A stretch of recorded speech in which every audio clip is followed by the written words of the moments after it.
गाड़ी रोकना जरा। Yes sir. राजेंद्र, लगता है ये केस भी फाइलों में ही दम तोड़ देगा। मरने दो उस हैवान को। अरेस्ट करके भी क्या हासिल होगा सर? तभी तो उसे सजा मिलेगी। रजनी के स्टेटमेंट के बिना पर उसे कड़ी से कड़ी सजा मिल सकती है। रेप केस का आंकड़ा पता नहीं है आपको? पिछले ही महीने के अखबार में छपा था। इंडिया में पिछला 1 साल में 33,000 केस रजिस्टर हुआ, यानी एक दिन में 93 रेप्स हुआ सर। बोलो तो 1 घंटे में रजनी जैसा 4 केस होता है। बहुत गुस्सा आता है सर। 1000 का ऊपर केस दर्ज ही नहीं होता है। बदनामी का डर से, समाज का डर से, पैसा खिला के, डरा धमका के विक्टिम को, उसकी फैमिली को दबा दिया जाता है। सजा होता भी है तो 4 में से 1 केस में, बाकी 3 रेपिस्ट सीना तान के घूमता है। सॉरी सर, बहुत बुरा कंडीशन है अपना देश का। वो मिनिस्टर का बेटा है सर। हमारा 1 साल का सैलरी सिर्फ 1 दिन में खर्चा करेगा, लॉयर्स का फौज खड़ा कर देगा। सिर्फ 10 दिन में छूटेगा और हमारा ऊपर हंसेगा। हमारा ट्रांसफर कर देगा या किसी मिनिस्टर का दुम बना के हमको ड्यूटी पे चिपका देगा। ऐसा सनसनीखेज खबर 2 दिन में अखबार से गायब हो जाता है। किसी हीरो हीरोइन का अफेयर हॉट न्यूज बनेगा, ब्रेकअप के बाद भी चलेगा। उसका बूढ़ा बाप बेचारा उम्र भर आंसू बहाएगा, तब तक वो राक्षस हैवान ज्यादा सावधानी से एक और रेप कर देगा। सॉरी सर, अपन ज्यादा तो नहीं भूल गया? नहीं, बिल्कुल नहीं। तुम्हारा एक एक शब्द सही है। ये बताओ कि आगे क्या करें? अपन क्या कहेगा? अपन एक साधारण कांस्टेबल, तुम सब लोग का ड्राइवर। भला अपन क्या कर सकता है? चलो मान लिया तुम एक साधारण इंसान हो, पर फर्ज करो तुमने उसे पकड़ लिया, तब उसके साथ क्या करोगे? सर, पहला मारेगा, उस साले की खाल खींच लेगा इसी पुल का नीचे, उस बैंक के टके को नंगा करके उल्टा लटका के मारेगा।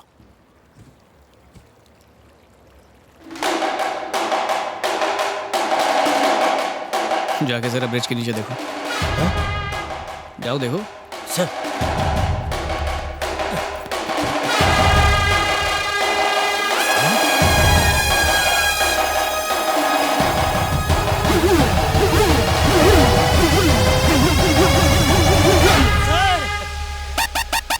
बड़ी भूख लगी है राजेंद्र, जल्दी भुर्जी पाव मंगा।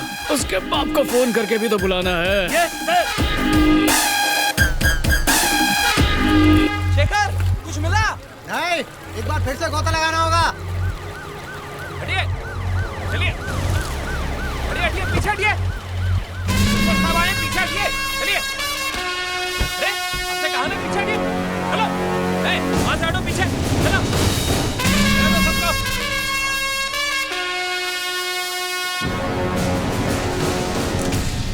कहाँ है हमारा बेटवा? हमें उससे गुफ्तगू करना है, फिर जहाँ चाहे ले जाओ, रिमांड में ले लो, जेल भेज दो, कहीं भी। सर, गुफ्तगू वो तो चू करने लायक भी नहीं बचा। अरे गणेश सर, जरा शीट तो हटा ना प्लीज।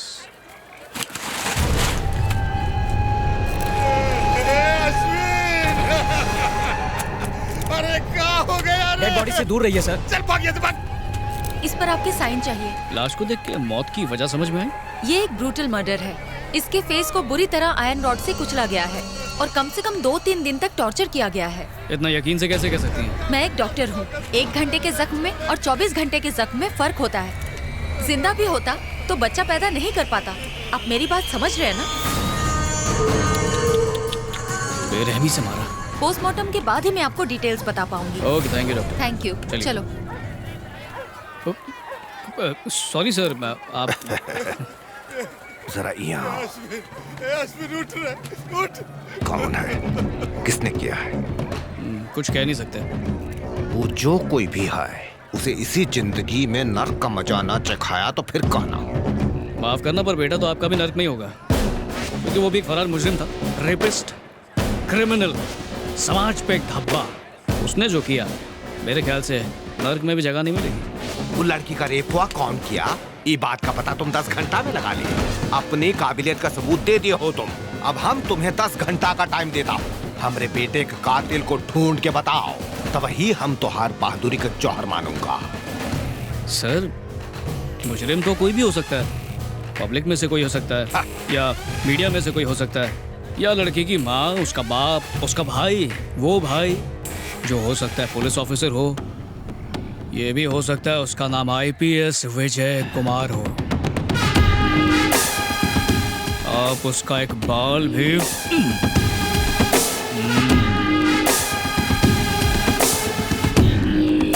पोस्टमार्टम के बाद कटी फटी बॉडी भेज दूंगा। अपने रिश्तेदारों को फोन कर दो, शोक मनाने के लिए आज।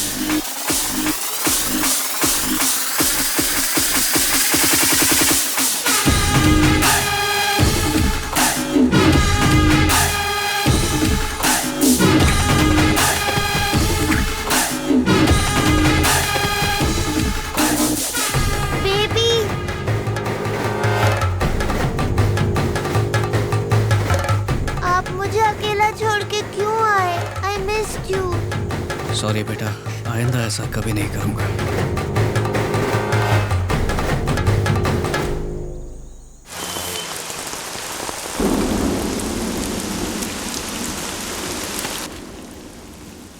अरे टीचर जी, क्या मांगता है? ब्रेड लेगा? विजय कुमार किधर है? वो केक का ऑर्डर डिलीवर करने गया है। मैडम, तुमने जोसेफ के बारे में पूछा ना? विजय कुमार के बारे में। यानी उसने सच बता दिया। उसका असली नाम जोसेफ ही है। अमिताभ का फिल्म देख के उसने खुद का नाम विजय रख लिया। ये पाव का धंधा उसका फैमिली बिजनेस है? हाँ। तुम यहाँ कब से हो? अब क्या बताएगा, पहला किधर और नौकरी करता था अपन। एक दिन केक का ऑर्डर देने के लिए कंजूस सेठ ने अपन को इधर भेज दिया। अपन को पता चला उस वक्त इधर हेल्पर का जरूरत था, काम कम पगार ज्यादा था, तो उधर रिजाइन मारा, इधर ज्वाइन मारा। स्मिता किधर है अंकल? और नेवी किसका बेबी है? विजय के लिए, नेवी के लिए मुझे बहुत फिक्र होता है। मुझे उसका हिस्ट्री बताओ प्लीज।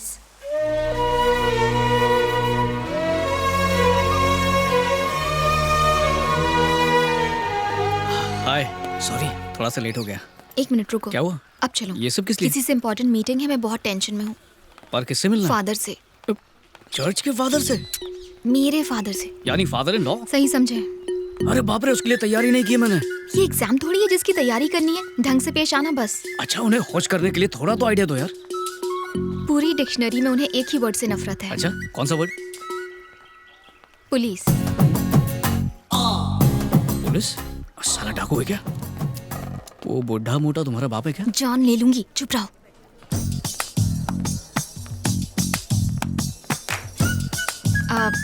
ये है बुआ और ये है मोना। नमस्ते। पापा। Good evening sir. पापा, विजय। हेलो। सॉरी सर, आप कहिए। क्या कहना है? नहीं सर, आप बड़े हैं, आप पहले कहिए प्लीज। मैं एक सलून में मैनेजर हूँ। विजय, ये दिखने में इतने सीरियस हैं कि मुझे लगा कि हिस्ट्री या सोशियोलॉजी जैसे बोरिंग सब्जेक्ट के प्रोफेसर होंगे, या फिर मोहनजोदारो पर रिसर्च करने वाले कोई उबाऊ आर्कियोलॉजिस्ट होंगे, लेकिन ये तो हजाम निकले। सॉरी सर, अपनों के साथ थोड़ा सा हंसी मजाक तो चलता है ना। देखिए सर, मेरे पापा नहीं हैं, सिर्फ माँ ने पाला है, और अकेले बच्चे की परवरिश करना बहुत ही मुश्किल काम है। और ऐसे बच्चे खुद को बहुत ही अकेला महसूस करने लगते हैं, जैसे कि मैं। बहुत मुश्किल होती है। और कितने सालों तक आप स्मिता की यूं ही फिक्र करते रहेंगे सर? उसकी जिम्मेदारी मुझे सौंप दीजिए, बहुत अच्छा ख्याल रखूंगा। सर, प्यार होने से सिर्फ 2 दिल ही जुड़ पाते हैं, लेकिन शादी ऐसी चीज़ है जिससे 2 परिवार एक हो जाते हैं। सर, बचपन से एक सपना देखा था कि मेरी भी मोना जैसी एक छोटी सी बहन हो, बिल्कुल इसकी तरह फूलों जैसी। सर, बचपन से सही गलत समझाने वाले पापा मेरे साथ कभी नहीं रहे, आप समझ सकते हैं। पर अब ऐसा लगता है कि शादी के बाद मेरे पापा की भी कमी आप पूरी कर देंगे। रिटायर होकर आप हमारे साथ ही रहना। बड़ा सा घर है मेरा, मिलकर खुशी खुशी रहेंगे, साथ में वॉक पर जाएंगे, साथ बैठकर न्यूज़पेपर पढ़ेंगे, कभी कभार रात को टेरेस पे जाके छोटा छोटा पैग मारेंगे। सर, मैं रिश्वतखोर पुलिस ऑफिसर नहीं हूँ। मेरा मैथ्स थोड़ा सा वीक है, फिर भी शेयर मार्केट में इन्वेस्ट करके मेरी अच्छी खासी साइड इनकम तो हो ही जाती है सर। सुबह पल्लवी को कॉलेज में ही ड्रॉप कर दूंगा। बुआ को टिफिन भी दे दूंगा मैं। मेरी माँ मास्टर शेफ की गुरु है, बहुत अच्छा खाना बनाती है, तो चलेगा बुआ जी? स्मिता आपको बुआ बुलाती है, तो मैंने सोचा मैं भी बुआ ही बुला लूं। आप भी जब स्पेशल खीर बनाएंगी तो हमें जरूर भेज दीजिए। आप और मम्मी साथ बैठ के सास बहू वाला सीरियल देख सकती हैं। पर एक बात बता दूं, आराम जल्दी खत्म हो जाएगा, क्योंकि जल्दी नातियों को संभालने की जिम्मेदारी भी आप पे आ जाएगी। सर, फैमिली से ज्यादा और कुछ इंपॉर्टेंट नहीं होता। अगर आप राजी नहीं हैं तो हम ये शादी बिल्कुल नहीं करेंगे सर। आपके आशीर्वाद के बिना मुझे स्मिता चाहिए ही नहीं। सर देखिए, मैं आपको मक्खन नहीं लगा रहा हूँ, अपने दिल का हाल बता रहा हूँ। देखिए ना, हमारी जनरेशन के लिए प्रपोज वपोज मारना बहुत छोटी सी बात है, लेकिन मुझे आप सबकी रजामंदी से ही शादी करनी है।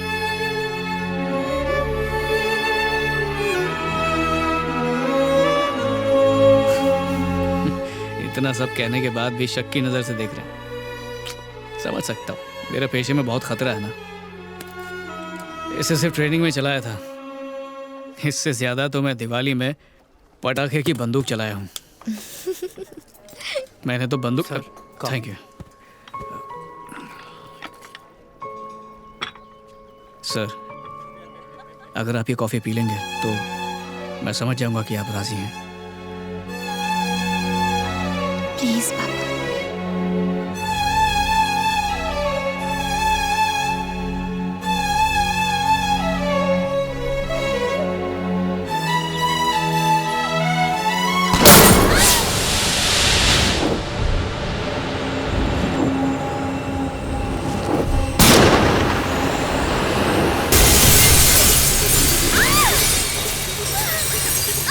रुक जाओ!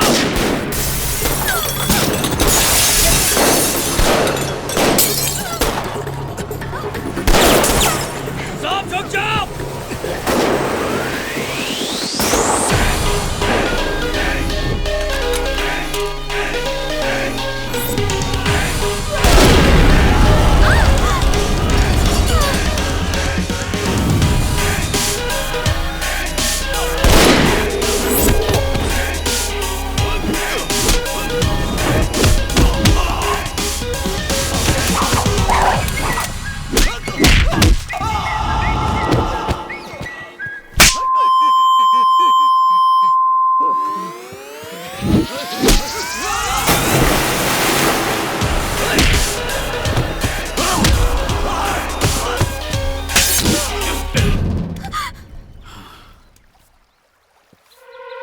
क्या रे? सॉरी सर, क्या किया ये? गलती से लग गया। अब चलो यहाँ प्लीज से। पापा। पुलिस वाला दामाद नहीं चाहिए। श्वेता रुको! चलो चलो।